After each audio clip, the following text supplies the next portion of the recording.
Hello, and welcome to Grug Gaming, and welcome back to our Let's Play of Ultima 7, The Black Gate. In the last episode, we were still going around town. We got to be in tried to be in a play.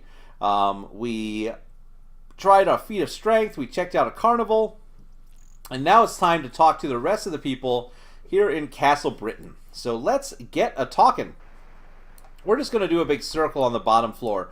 We also need to steal some stuff, so we might have to wait for nighttime and maybe come back here and see what we can take when people aren't looking. So who do we have here? This guy swinging a sword at things. You see your former companion and friend, Geoffrey, captain of the guard. Hey, it's Geoff. If you remember, he was with us in the previous Ultima 4 and 5, I think he was with us. And then in Ultima 6, he just stayed here in the castle. He never really came with us anywhere. What's your name? Geoffrey chuckles. Art thou joking? I'm Geoffrey. What's your job? These days I remain in my position as captain of the guard. I am Lord British's personal bodyguard, and I am in charge of security at the castle. I do not have much time or use for adventuring now. What happened to adventuring? I have aged a bit over the last 200 years. Just a little. I am afraid I shall not be joining thee this time, but my thoughts are with thee. And, if I may offer some assistance, I shall be glad to do so. What kind of assistance can you give us? Mine advice to thee is to build up thine experience and skills as soon as possible. Thou hast been away from Britannia for a long time. Thou mightest not be in the same shape thou wert in the end of thy last adventure here. That's true. How do I get experience? Go and search for monsters. Vanquish them. Take their gold. Gain experience. Use that experience when thou dost visit trainers. Increase thy strength, dexterity, and intelligence, as well as thy combat skill and ability to perform magic. Thou wilt be lost without this necessary evolution of experience. When you talk about aged, what do you mean? Yes, it has been a long time by Britannia reckoning since I have seen mine homeland.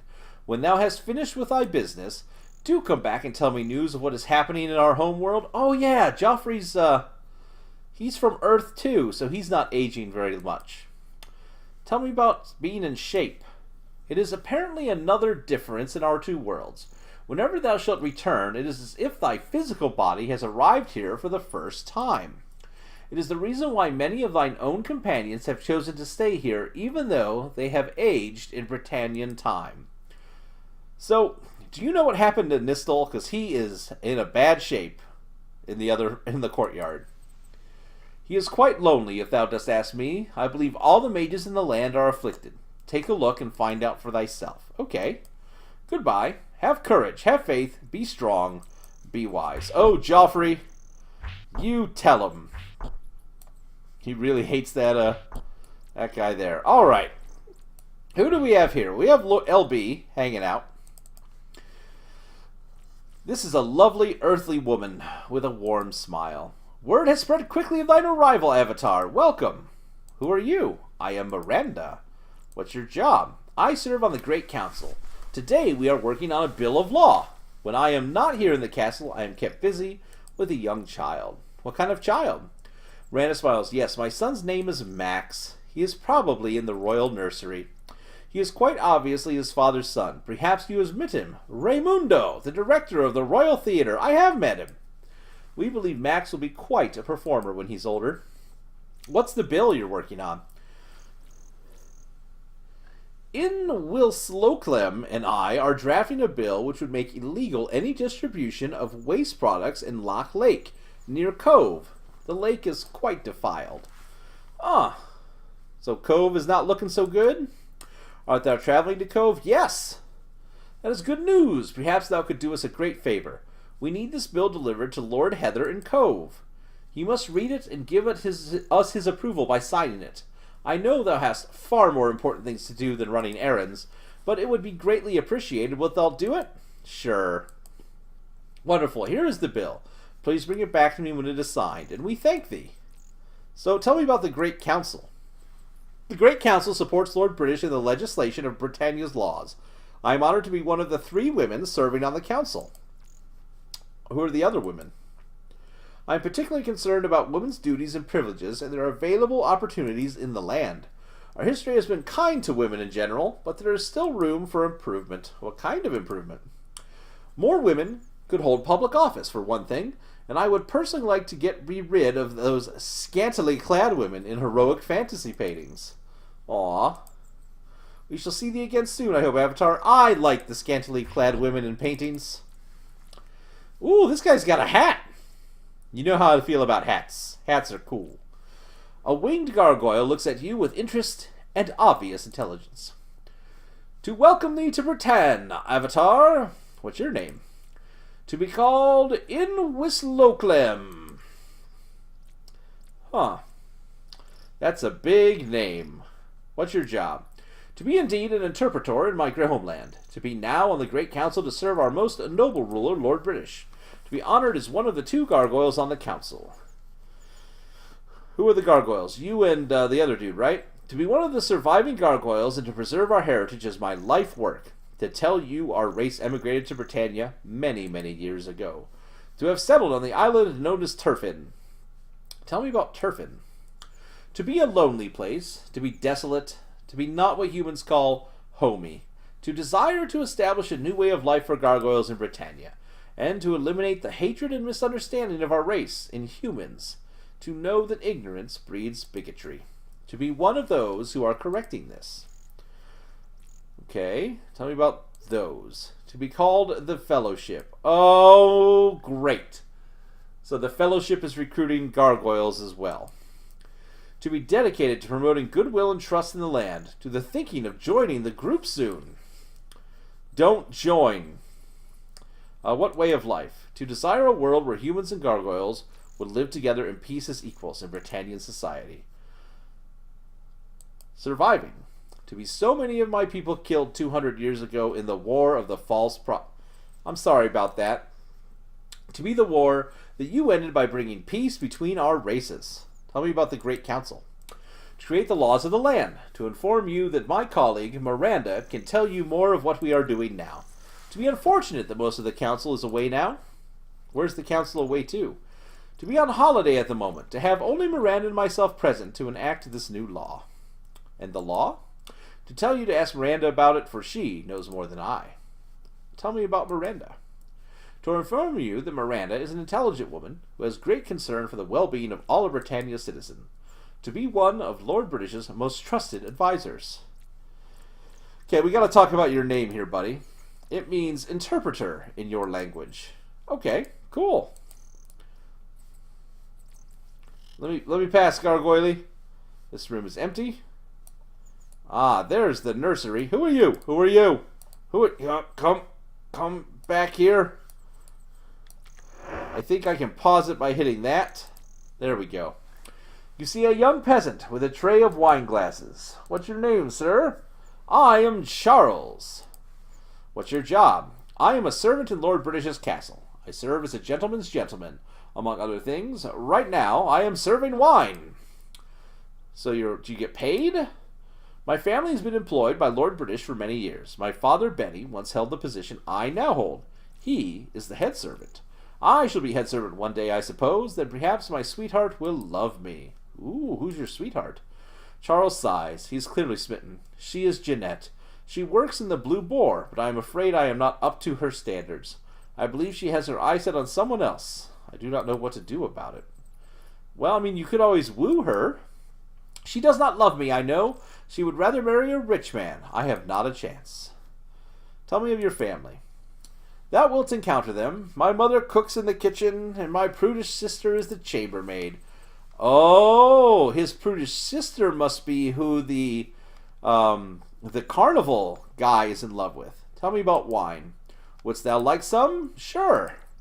'Tis on the house. Charles hands you and your friends glasses of wine. Thank you. Charles nods his head at you, then goes about his business. Do we each have a wine glass now in our...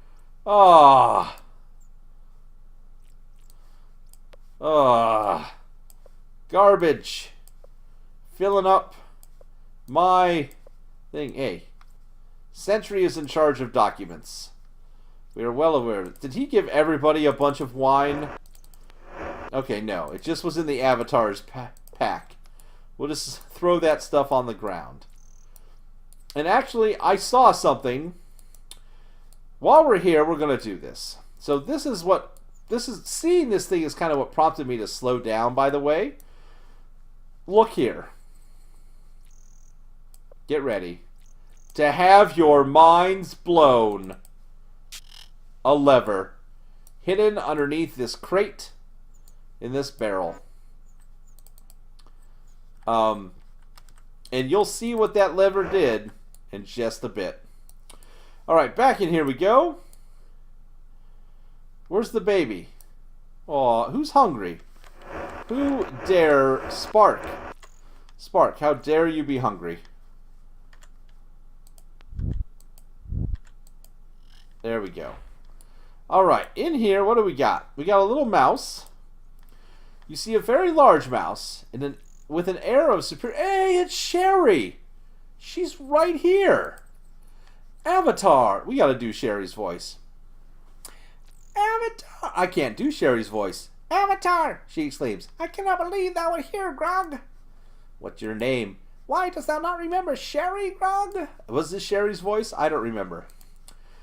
I mainly assist Nana in the royal nursery during the day. I watch the children alone in the evenings while Nana has dinner and goes to her fellowship meeting. Other times I run around the castle looking for mouse food. What kind of mouse food? Well, cheese is my favorite.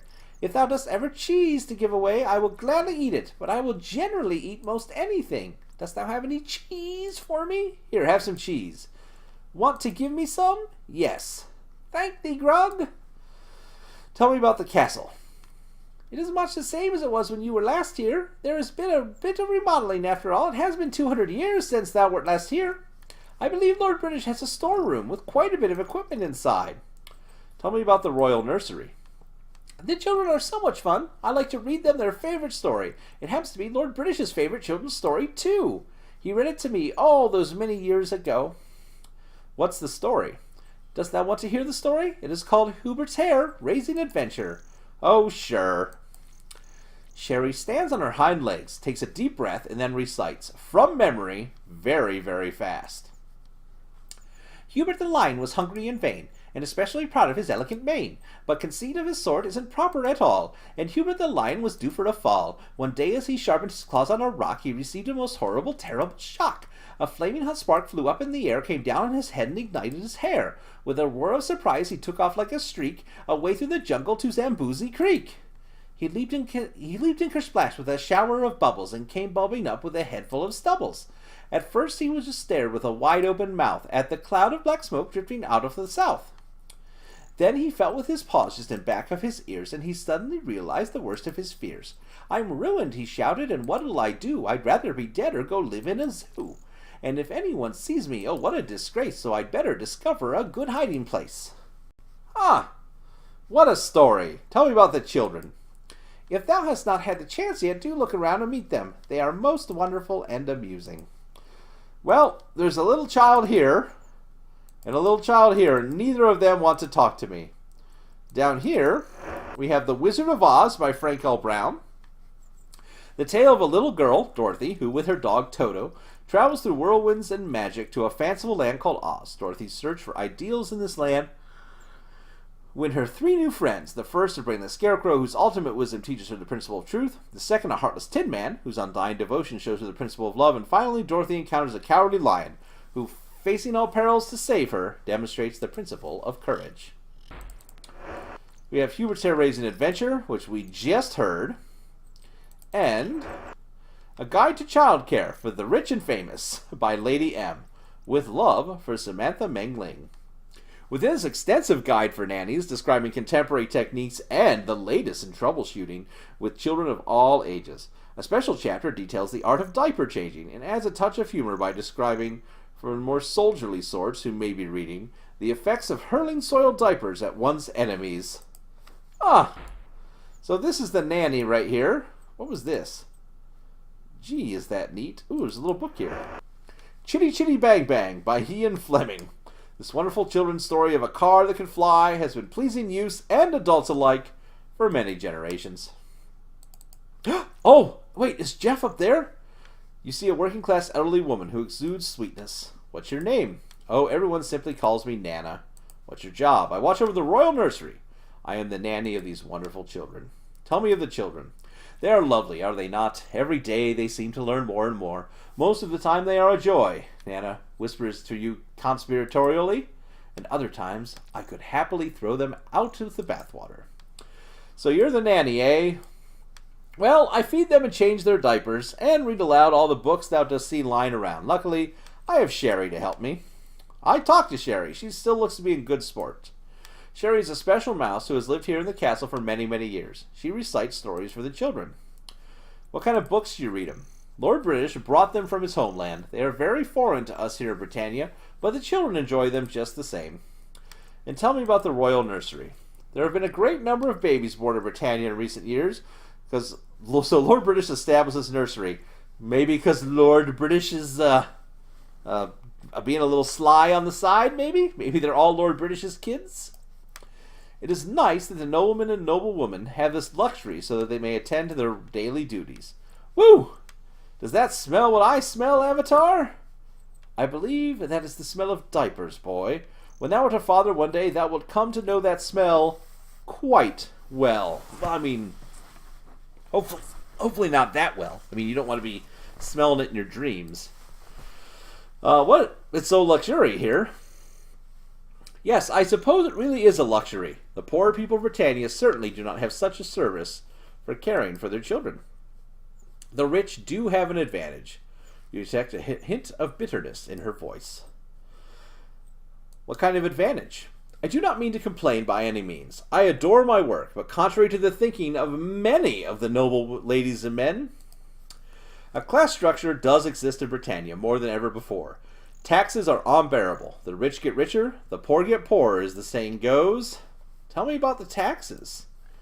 The Britannian Tax Council drains us all dry, especially the lower and middle classes. Class structure. Well, look around. There are rich men who live in opulent castles, and right outside are poor people who live in hovels. Thou dost know how there are winged gargoyles and wingless gargoyles? Well, it seems the human race is getting to be just as divided. There is no unity in the land anymore. It is why I have joined the Fellowship. Oh, you did you? The Fellowship is a wonderful organization that is open to all the people of Britannia. I have learned so much through studying philosophy. It has helped me to live my life to the fullest. Through the Fellowship, I am able to achieve that I have set out to do in life, and I am a better person for having joined. Isn't that the exact same wording that other members of the Fellowship have used? In fact, if we ask philosophy, it's always the same speech. It's like they have this speech memorized for all their fellows. Well, hey, Jeff is eating. While Jeff is away, I think that's Jeff up there, right? Oh, is it? Yes, he's gone. Quick! Before anyone notices.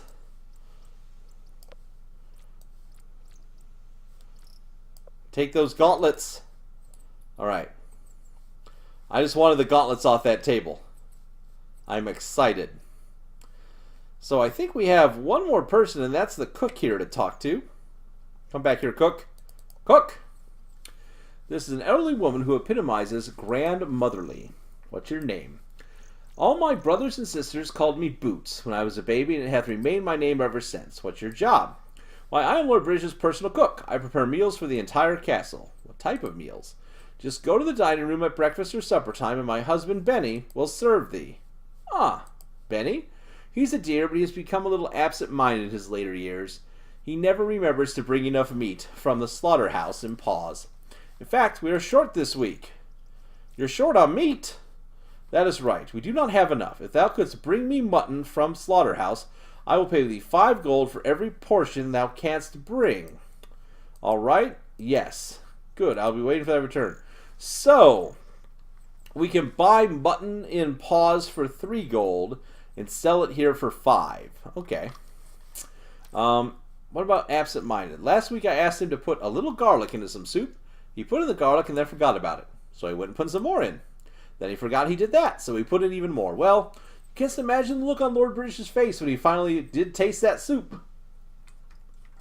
It's a good thing we live and work in the castle of such a just ruler. What about breakfast?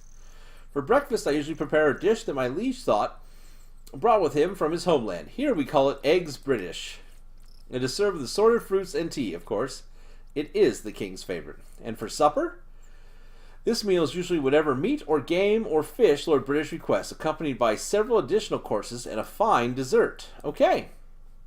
Bye now, so we could come here and eat if we wanted to.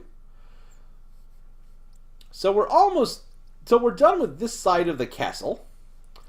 Let's go check something out here. We're getting at 20 minutes of this video, and I want to go up to the second floor. Whoop, because we used that switch, and you will now see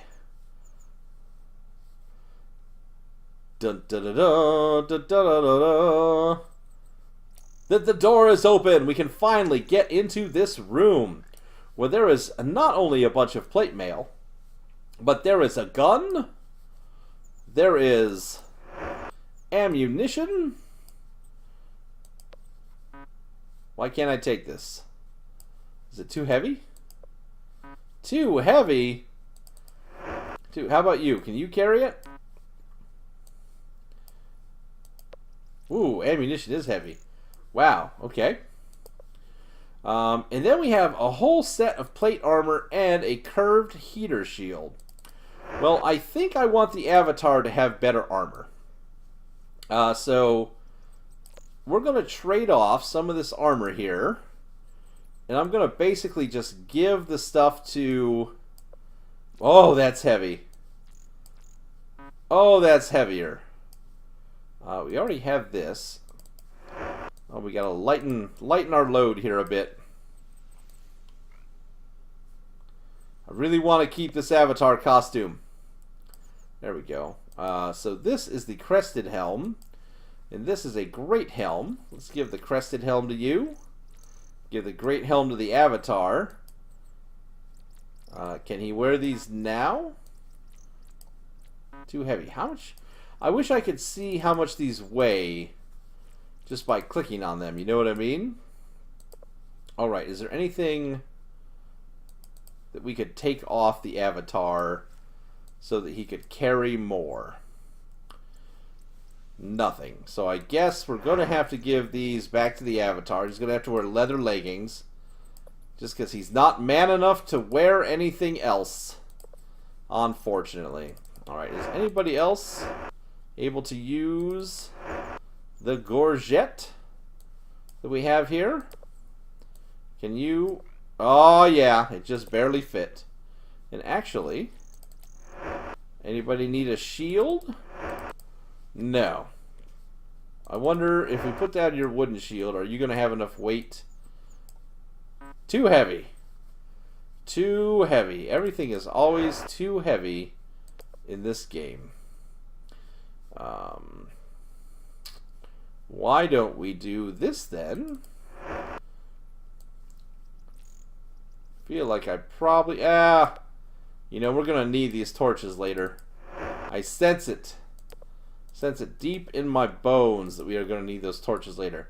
We're just going to leave that shield. So we got a second musket. Now we have 2 people with guns in case we want to use them. And we are running out of carry weight on everybody, which is a bit of a problem. Let's see if we can't get the rest of the castle done here. If we could do the rest of this in one go, that'd be cool. So we had some people up here last time, didn't we? Aha! So these are just guards. You see a tough-looking palace guard who takes his job very seriously. We don't care about him. But here, is this Weston? You see a thoroughly disheartened young man who is miserably languishing behind bars. What's your name? I am Weston. What's your job? I have none so long as I am left to rot here in this prison. Thy job is to pay for the crime thou hast committed. Alright, why are you in prison? My crime was stealing apples from the royal orchards. This I did, and I admit it freely. If given the same set of circumstances, I would do it again. Aha! Not only an unrepentant criminal, but also a potential professional thief. Looks like this one has ended in the right place, and just in the nick of time. So you stole apples. I had offered to buy them first, but Fig, the caretaker of the orchard, set an exorbitant price, which I am certain he would have pocketed for himself. So yes, I admit to stealing them. See how the common criminal blames his type of immoral behavior on others, all the while denying it in himself. This one is irredeemable, he is. All right. What were the circumstances? I'm not from Britain, my lord. I am from Paws, and it is another reason why they believe I can be trifled with. This prisoner is from Paws. I bloody knew it. To his credit, he was in town nearly an entire day before he stole something. For a citizen of Paws, that is as honest as they come. All right. So, why'd you come here from Paws? Paws is a town where thou mayest feel the icy grip of poverty about thine heart. Oh, bloody hell. Now I suppose he is going to go and tell us his whole pathetic life story. Couldst thou wait until I get out mine handkerchief, so I do not interrupt thee with all my wailing? Okay, so tell me about the poverty. I do not wish to bemoan my fate. My family lives in Paws, my wife Alina and my child Cassie. They were starving, and I came to Britain to get food for them. Oh, wow. Do not go and bring up poverty as an excuse as to why thou hast turned to crime. My father was so poor, he and his family had to eat dirt. But he still raised me proper. Beat the stuffings out of me if he ever so much as imagined I did anything wrong. I can tell thee that. So your family was starving. Although there are fools who will speak otherwise, the people of Britannia are being crushed by the vicious tyranny of the class system. While a few have more than they could ever enjoy, there are many who go to sleep hungry every night. My wife and daughter, to name two of them. Oh, that reminds me, it is nearly time for my meal break. The trout is supposed to be delicious today at the farmer's market. So the class system? While I am certain Lord British is a just and fair ruler, he must be quite unaware of all that goes on in his kingdom. Surely he would not tolerate such inequity. All right, that's enough noise out of thee. All day long, yaketa yaketa. What awful terrible class system. Why? The next thing thou knowest, thou shalt be saying society is to blame for thy crimes. Not a word from anybody about any appreciation for keeping the laws in order. No, of course not. But all the pity in the world for the dangerous lawbreakers who are the real threat to society. Wouldst you speak with Lord British about me? I would bet that he is completely unaware of my case. Please, wilt thou speak to him? Yes, I will. Oh, I thank thee, Avatar. My fate and the fates of my wife and daughter are in thine hands. Tell me about fools. Fools like our good friend the guard would have us believe that nothing has changed in Britannia for over 200 years, that we can live our lives as if all of our problems do not exist. I say to thee that it is people like that who cause our problems in the first place. Tell me about your family. I do not want any mercy for myself. I have admitted my guilt, but my life does not only belong to myself, it belongs to my wife and family as well. Without me, they will suffer unbearable hardships, such as they might not survive. Why were you in town? Not so long ago, Paws was a thriving rustic coastal village, but as Britain grew larger, most of our local businesses moved to there. We became a farming town, and the 7-year drought gave us a lashing that we have yet to recover from. Okay, and you admitted stealing? My only regrets are that I did not try to steal something bigger, and that I did not get away with it. And what about Fig? He gives baskets of fruit free to the fellowship without Lord British's consent. I'm quite certain. Thou shouldst not listen to this obvious slander, my lord. It is heresy. Okay, goodbye. I thank thee for visiting me. Let's go talk to Lord British about this man locked up just for trying to feed his family. Now, let's be honest, it is a Jean Valjean story, if I've ever heard one. I mean, all for stealing a mouthful of bread and all that. But hey, Lord British. LB. Yes, Grog? Lord British asks. Two things. The music is just so loud for that. First of all, Weston. Lord British listens to your story about Weston. He looks concerned. I do not recall this case. Let me check. He quickly scans a large scroll. Imprisoned for the theft of 1 apple from the royal orchards. Ludicrous! Someone must have usurped mine authority. Thou mayest consider this man pardoned. An investigation will commence immediately into the circumstances surrounding his arrest, and into this fellow Fig. My thanks to the Avatar. Good. So, what about the Fellowship here? They're an extremely useful and productive group of citizens. Thou shouldst most certainly visit the Fellowship headquarters here in Britain and speak with Batlin. The Fellowship has done many good things, including feeding the poor, educating, and helping those in need, and prompting general goodwill and peace. Ah, we've already talked about this before. Goodbye, Grug. Do come back soon. Let's go tell Weston he's free. Ow! Ow! Having trouble walking through the doors here today. Hey, Weston. Hey, Weston. Oh. Having the tiniest bit of trouble navigating the castle today. Weston, you are free. Oh, he's gone. Hey, he's free. That's still locked, but Weston is free. Is there anything else we want to grab up here? We're going to feed you in a minute, Shamino. Stop talking. A wooden shield, a sword. Oh, actually, there's a bag here. Does anybody not have... Aha! You, my friend, need an extra bag. There we go. Figure the bags out later. Let's see if there's anybody else to talk to here before we wrap up. There should be the woman who is the chambermaid. We haven't talked to her yet. And we haven't talked to the husband, who is the servant guy. Here he is. Hello, Avatar.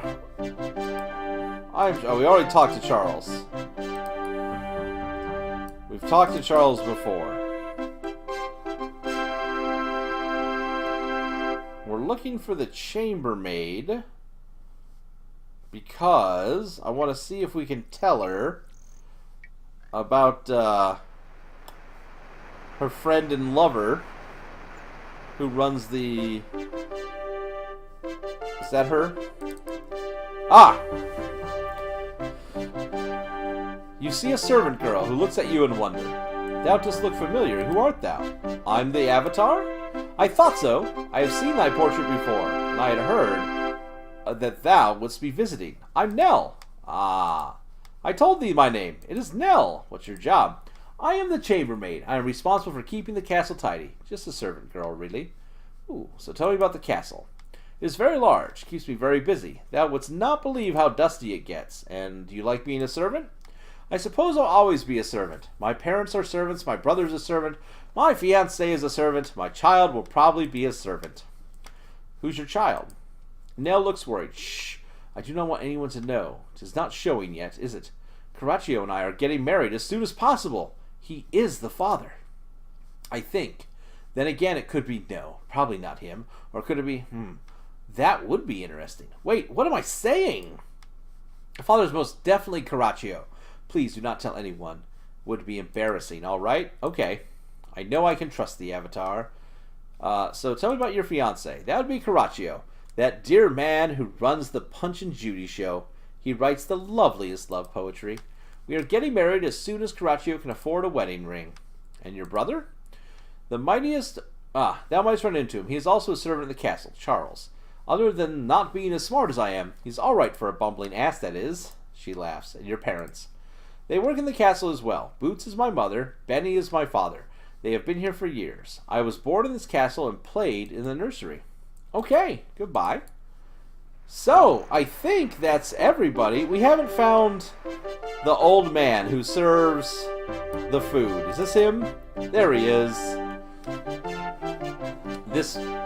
Every time I walk in here it cues that music. And while I love the music, woo! That last note in these earphones is a bit loud. You see an elderly man with good humor and a warm smile.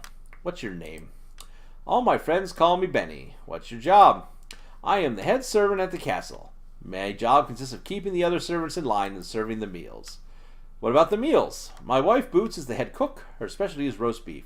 She makes wonderful pastries too.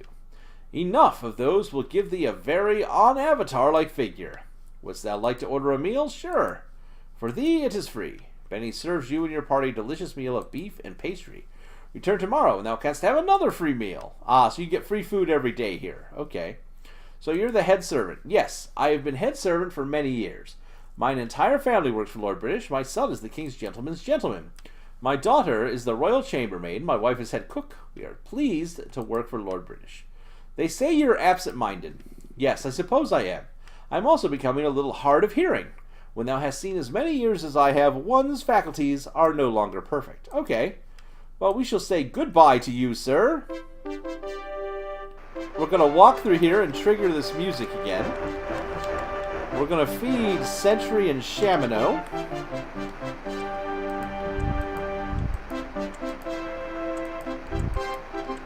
Alright. And I think there's one last thing I want to do this episode.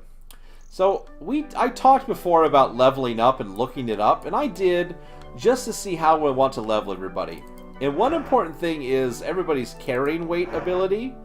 So we're going to want to level strength on most characters so they can carry more equipment and have better armor. But for the avatar, what we're going to do is actually we're going to focus on some different stats for him. I'm going to actually focus on leveling up his combat and magic, but also his dexterity and intelligence. I don't really care about his carrying weight, because we'll probably get him some magic armor and won't need as much. So with that said, we're going to head down here, because the avatar right now is hungry again.